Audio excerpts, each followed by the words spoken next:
Hello everybody, welcome back to the channel. In today's video, we're going to cover the patch notes that they have listed from Raven. I'm sure there's going to be other things that we'll have to test and find out, maybe change to certain attachments, descriptions, but we have a lot of new stuff within the Season 3 update. Obviously, this is mostly some balance pass stuff, and then we'll have the big update tomorrow, which will actually give us the brand new map. This one will include the download, all that type of stuff. So if you enjoyed the video, learned something new, please do me a favor, hit the like button. If you're brand new and want to find your way back, double check and make sure you are subscribed with notifications on, as I should have some stats for the PPSH and the brand new sniper relatively soon after this video goes live. So Call of Duty Warzone Season 3 patch notes.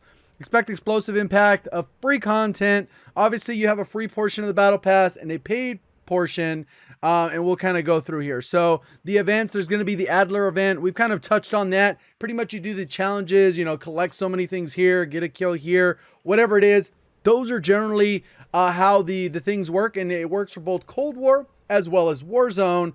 Over the entire course of the event, you unlock, and then you get a specialty Adler skin as the reward. So for some, they don't care. Some do. That's more power to you. So Season 3 Battle Pass, there's going to be 100 tiers of content. Obviously, this is a paid portion. Instantly unlock, you're going to get that new Wraith Operator, as well as a new wood skin and more. PPSH SMG is going to be at tier 15. We get a blueprint at tier 21 and 27, another blueprint. 31 is the brand new Swiss K31, which is supposed to be very similar to the Kar 98. And then we have the tier 55 as another LMG blueprint. Tier 95, ultra rarity. Reactive SMG blueprint, and that is typically for the brand new gun that is added, so that'll probably be the PPSH. And then we have the White Queen Wraith skin, so variant on the new operator, and then we get the legendary sniper rifle blueprint, which will be for the brand new sniper rifle. So pretty straightforward stuff there. The map, the situation of Verdansk, hit critical levels. If you guys saw, there was the nuke event. If you missed it, I do have something up on the channel so you can kind of see a little what it was all about. It wasn't anything crazy, because everything is really leading up to the moment once the map actually gets nuked and we see what happens after that point. Then general, this is pretty actually big. We have an NVIDIA DLSS. If you have an RTX card, you're going to get a performance boost. So you should get better resolution, better frames, regardless of what your current situation is. It should be better with DLSS. Sometimes people don't really like it because sometimes certain things, when you move too fast, it could be blurry. So you just got to try this out for yourself. Endgame open mic has been turned off for the plunder, basically, because that was a huge issue. Everyone's just like, oh, you can't even see what's going on. Player rank will now display the correct rank icon in the after action report. That's good. Gameplay. Loot that spawns across Verdansk has once again been updated, which is kind of normal with every season. Now exclusively consists of only Black Ops Cold War weapons, including the new sniper rifle and PPSH. Only legendary weapons will spawn as blueprints. Wow, that's pretty interesting. So those will be in gold chest.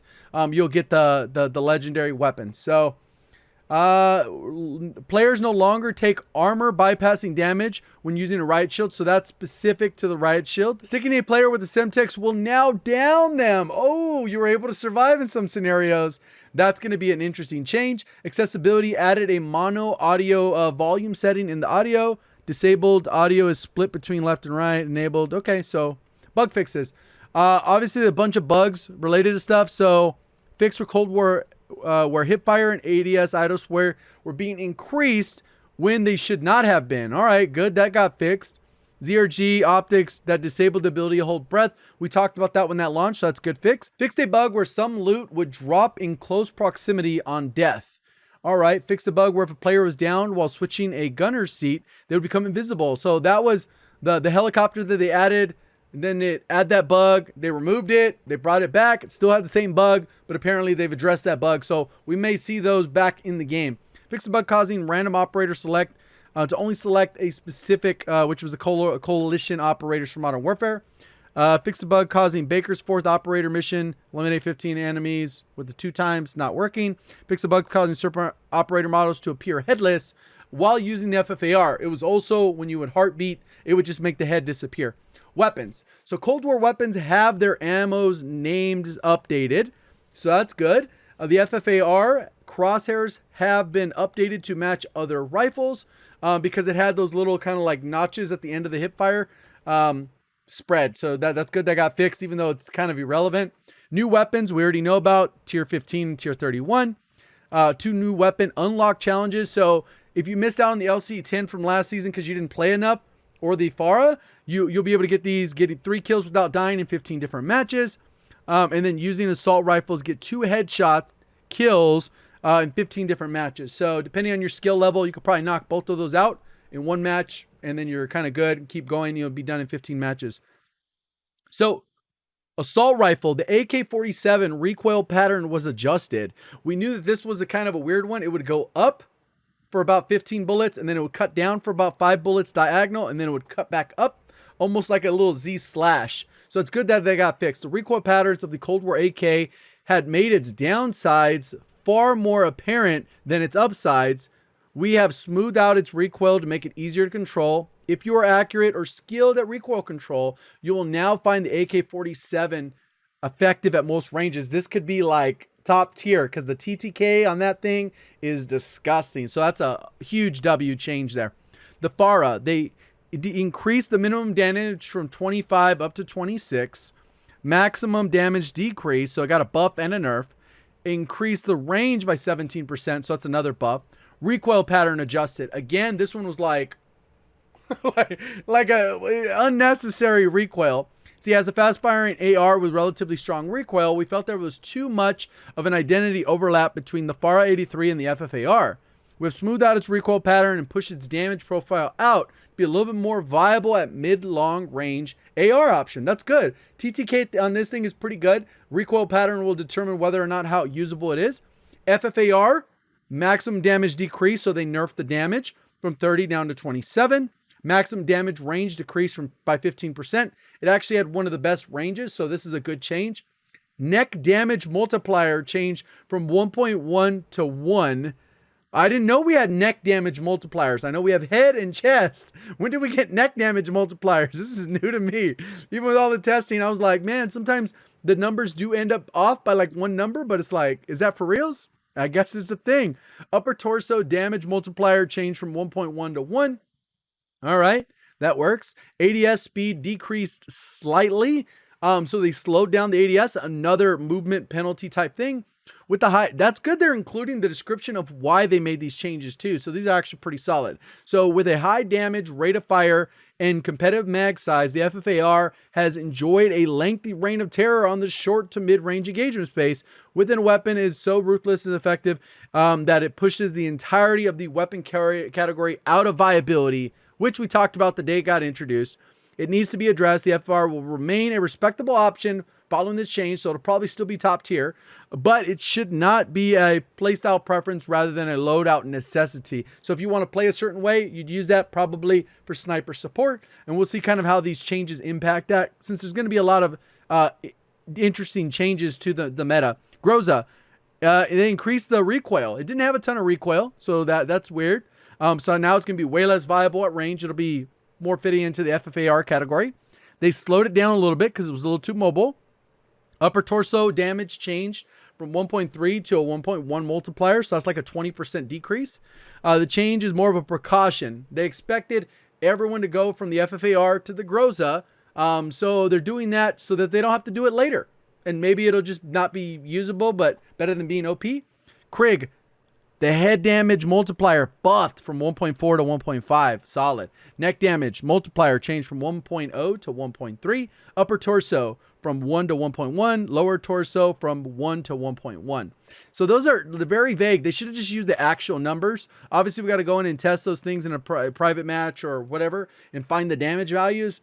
But as it sits, those are some pretty good buffs. I'm surprised they haven't mentioned anything about visual recoil, but this is a huge balancing change. And you can see the emphasis is going to be primarily on the Cold War weapons, which makes sense. Going to the next year, then the emphasis will be on the World War II weapons if that is going to be integrated the same way. QBZ, movement speed increased, which is kind of interesting because it has some pretty good movement speed. ADS move speed, that's the strafe speed, improved. Neck damage multiplier increased, so the damage got buffed. Upper torso damage multiplier also got buffed, and then they didn't really touch much else.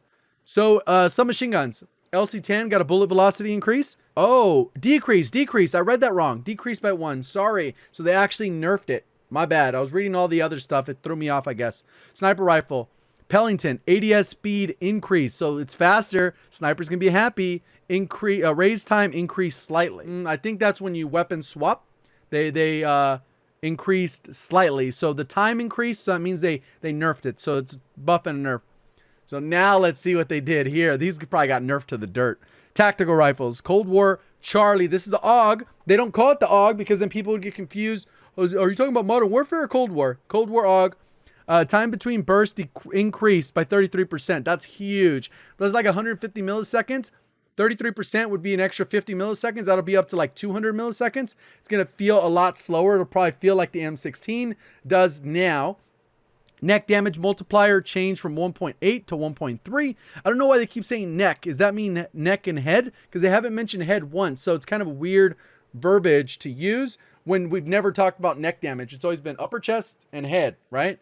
M16, time between bursts increased by 10%. So they got a nerf there. Neck damage multiplier from 1.8 to 1.1. So that one's a pretty big nerf if that's not impacting the head.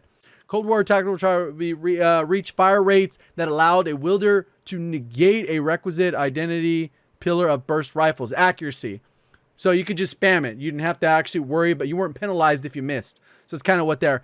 And then we're keeping an eye on the AMAX. No cool King rules forever. Oh, they already know they need to nerf that bad boy because a lot of people are going to be switching to that. So that's pretty good. Huge changes so far. A lot that we'll have to look at. Attachment. Position concealment will reduce the time your position is visible on the compass and minimap after firing. This effect has been added as a pro on both the Flash Court and the SOCOM Eliminator. Okay, so they actually match what they did in Cold War. They're bringing that over. So instead of staying on the minimap for like 2 seconds or whatever it is after firing, it's reducing that number down. Barrels. Rapid fire. Increase the rate of fire. Reduced by 58%. So before it used to increase it, let's say 7%. So now it'll be like 3.5 type thing. So they did that for all these other weapons. So those are all titanium. Increase the fire rate. Reduced by 61. So the huge nerfs on all of those. Let's see. Soro, they probably fixed the barrel velocity on the strike team too, I would imagine. Psychov, minimum damage reduced from 23 down to 19. Huge nerf on the Psychov. And then this one, in the Kimbo, damage from 19 down to 14. And this is the damage value I said they should have started out with when I first covered the Psychov back in like February or January or something like that. So good. Huge nerfs. Not probably going to be usable anymore.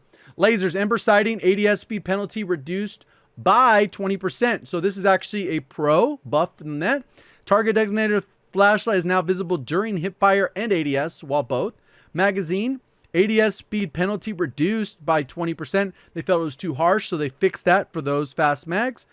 Speed mags, pistols, SMGs, the penalty was reduced, so they sped all of these up a little bit. Muzzles, damn, they are going hard. Like flashcard, added position concealment pro, we just talked about that. Optics, SUSAT multi-zoom, ADS penalty reduced, so buff. Ultra zoom custom, penalty reduced, buff. Vulture, buff.